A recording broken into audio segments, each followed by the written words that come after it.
Earlier in our show, we talked about transitions and sexuality, but what about race? Our correspondent, Nathan Wilder, has the story.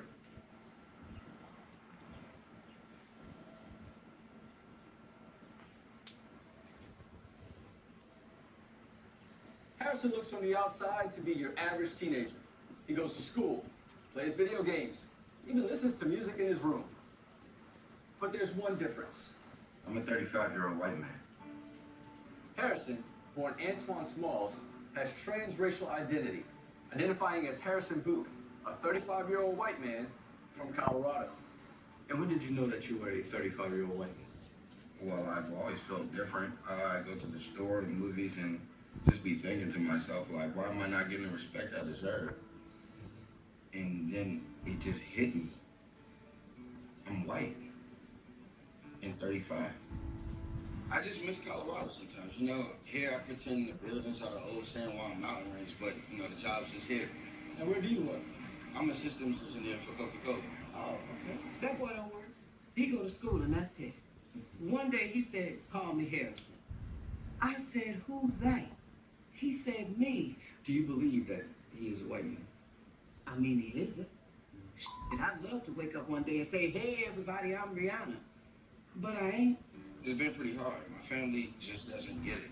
You know, I try to get them to go out with me, go on walks, go to the farmer's market, chat with people, but yeah. So why don't you think that they get it? I don't think they get it because they don't realize that race is just a made-up thing. They grew up having labels, and me, I'm just not like that. I see. So how do you embrace your identity? I dress a certain way, Patagonia. I wear a thick brown leather belt. I like to envision myself after the surgery.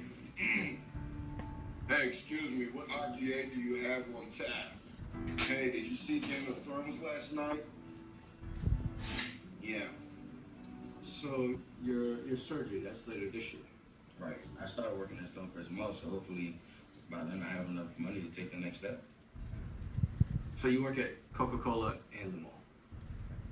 Right. Correct, I work at both.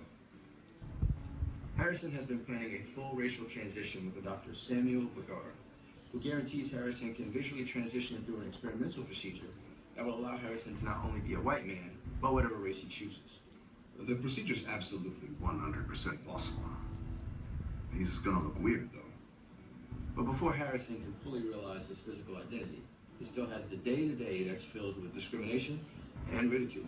It's pretty awful. You know, you walk in the streets and black people, they see you, they're nodding to you like, hey, good to see us. And it's to the point where I've just given up. I've stopped trying to convince them that I'm not us. Gotcha.